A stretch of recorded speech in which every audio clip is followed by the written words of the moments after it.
Pois bem, em continuidade ao nosso meticuloso estudo sobre o Estatuto dos Servidores da Polícia Civil, adentramos hoje um dos temas de maior relevância e incidência em provas, o regime de penalidades. A compreensão aprofundada do capítulo 3, que trata do regime disciplinar, é um passo decisivo. Iremos, portanto, dissecar cada uma das sanções previstas em lei. A nossa análise seguirá uma estrutura lógica e progressiva. Iniciaremos com uma introdução geral às sanções disciplinares, para então examinar em detalhe a advertência e a suspensão. Em seguida, trataremos a demissão e suas graves consequências, da cassação de aposentadoria e da inabilitação. Por fim, e de suma importância, faremos uma análise sobre como as bancas examinadoras costumam exigir este conteúdo. Muito bem. O ponto de partida para o nosso estudo é compreender o universo de penalidades que a legislação confere à administração pública para a punição de um servidor da Polícia Civil. O artigo 105 da lei nos apresenta de forma exaustiva o rol completo dessas sanções. Observa-se que o artigo 105 elenca 6 modalidades de sanção: advertência, suspensão, demissão, cassação de aposentadoria ou disponibilidade, destituição de cargo em comissão e, por fim, destituição de função de confiança. É fundamental notar que se trata de um rol taxativo, ou seja, apenas estas sanções podem ser aplicadas. Elas representam uma verdadeira escala de gravidade que se inicia na sanção mais branda e culmina nas penalidades que podem encerrar a vida funcional do servidor. Dando sequência à análise, iniciamos pelas penalidades de menor potencial ofensivo, que são a advertência e a suspensão. O domínio dos detalhes normativos de cada uma delas é essencial para uma preparação de alto nível. O artigo 106 trata da penalidade de advertência. É a sanção mais branda do regime. Contudo, um detalhe crucial para fins de concurso: ela deve, obrigatoriamente, ser aplicada por escrito. Não há, no âmbito desta lei, a figura da advertência verbal. Além disso, ela deve constar dos assentamentos individuais, da ficha funcional do servidor, o que gera um histórico disciplinar. Avançando na escala de gravidade, o artigo 107 nos apresenta a suspensão. Este dispositivo exige atenção redobrada. Primeiro, o prazo máximo é de 90 dias. Segundo, há uma peculiaridade de grande interesse para as bancas: a possibilidade de conversão da suspensão em multa. Trata-se de uma faculdade da administração. Nesse caso, o servidor paga uma multa diária de 25% do subsídio e permanece em serviço. É crucial memorizar esse percentual. Importante notar também que, durante a suspensão, há a perda de todas as vantagens e direitos, e a multa arrecadada é destinada ao FUNPOL. Chegamos agora à mais drástica das penalidades aplicáveis a um servidor em atividade, a demissão.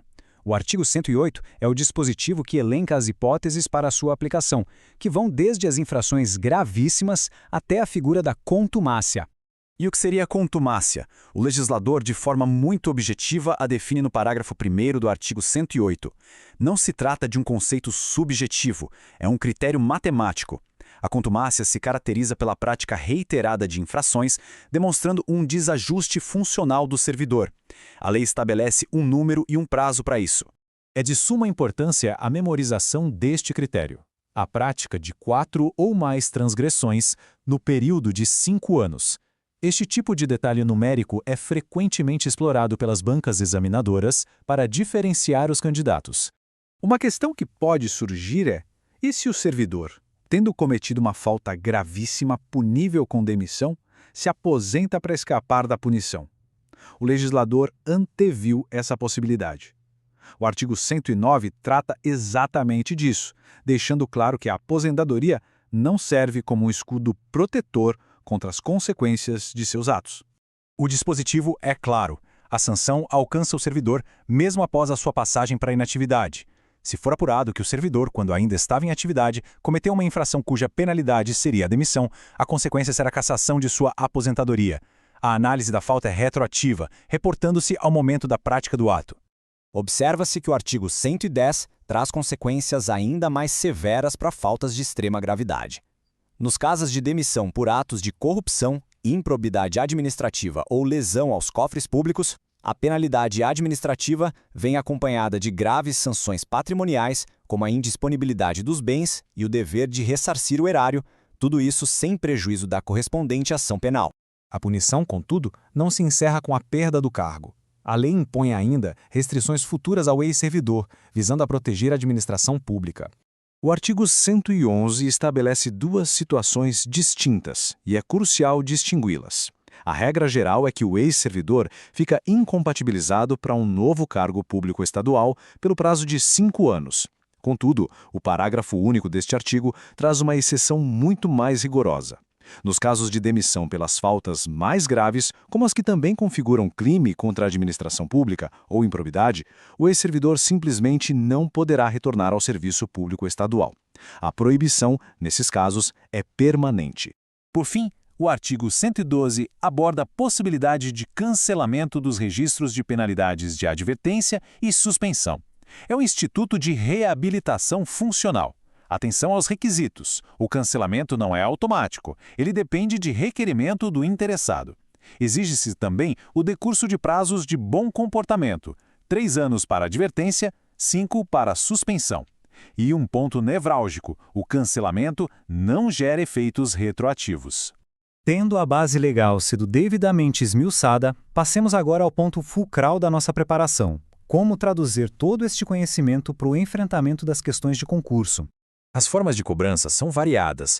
Uma banca pode, em uma questão objetiva, exigir o conhecimento literal dos prazos, como o prazo para a configuração da contumácia ou o percentual da multa na conversão da suspensão.